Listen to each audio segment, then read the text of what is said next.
Hello, this is Holly from AskHollyHall.com.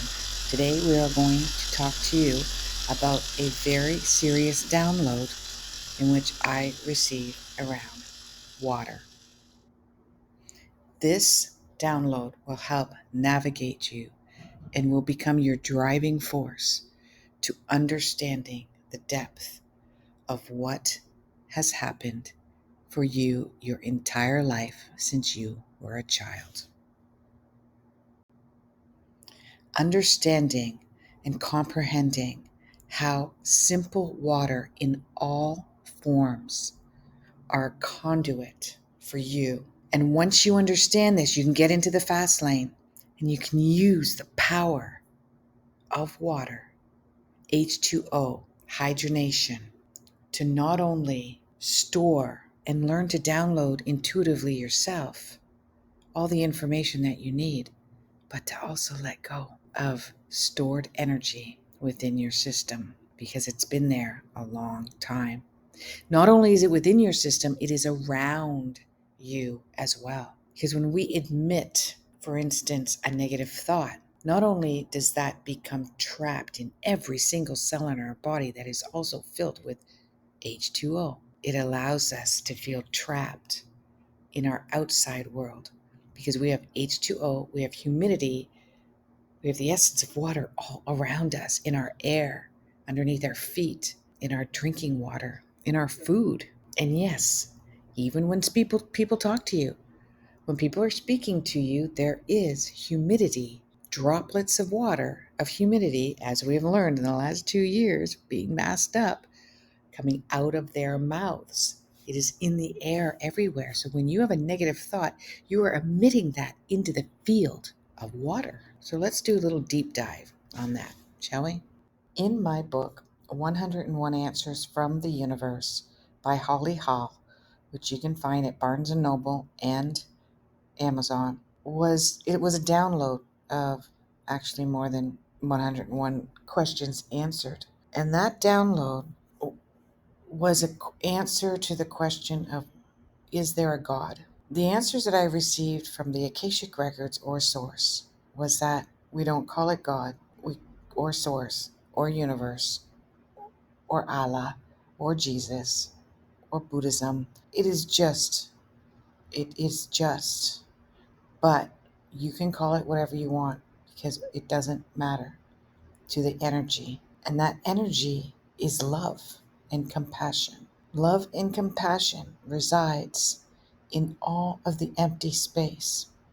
Science has already proven that every molecule, atom, is 99.999% empty space.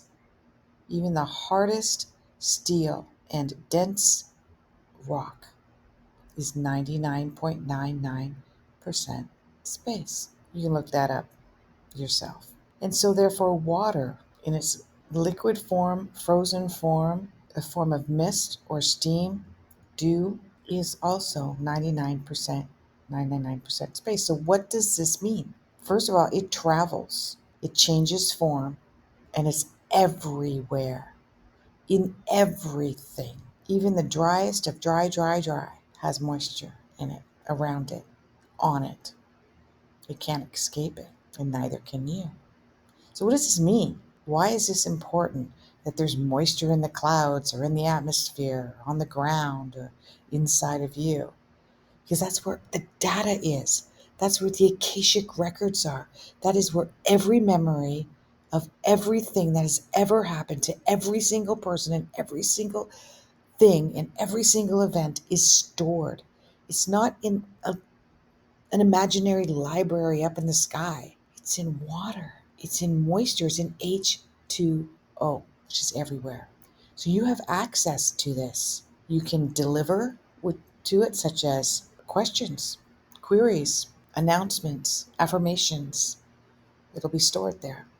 You can ask to receive from it. Now, let's go a little bit deeper. There was a great question I found on Quora where a gentleman asked, if we're 99% water, we're 99% space, Doesn't that make us 198%? Well, first of all, and the person also answered correctly. Uh, Now, he said we're about 60% water, but there's an argument there. And the argument is that we're anywhere from 70 to 90% water. Obviously, that really depends on how much water you take into your system via food and drink.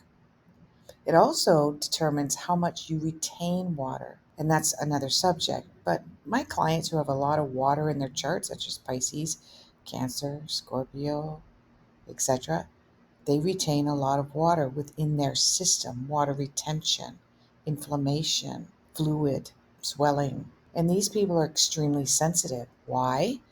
Because water is also 99% empty space, just like everything else. And it's in that space where love consciousness resides. And we're not talking romantic love.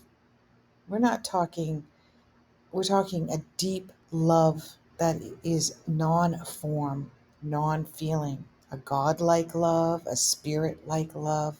It resides in everything in this space. The interesting thing is that nothing can survive without water. No plant, no living thing can survive without this water. And so, therefore, here's the big moment. That's where consciousness resides. Our consciousness, where's consciousness? They haven't been able to scientifically prove where our consciousness is. Well, that was my download. Our consciousness resides in water. And everything, or H2O, anything, the molecules of water that needs to live, so that, yes, they have proven that plants have a consciousness. An ant has a consciousness. It does. You can look it up. And it was accidentally discovered. Tears and computers. What do they have in common? Not a lot, but in a way they do, because they are data vessels, data storage. Our water in our body stores everything, including our emotional response to life. Tears, when we admit tears, we humans shed tears in response to a range of emotions, including protein and hormones, because that is where it's stored within our humidity, within our water table of our bodies. Stanford has developed a technique in which they use a water droplet where they can store thousands and thousands of data in that water droplet in a computer chip. The consciousness is the fuel that drives life, that makes a blade of grass green. When you become in love with the concept of this consciousness, you will find true love, and you will fall in love with a blade of grass.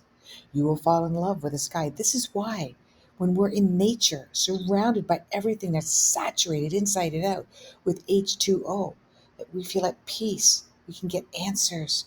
We can meditate. We feel settled down, calm, relaxed, because this nature consciousness is not damaged or tainted by our brain, which changes and alters the pureness of consciousness. So there's my download. I will definitely be talking more about this, but I hope you enjoyed it. Namaste.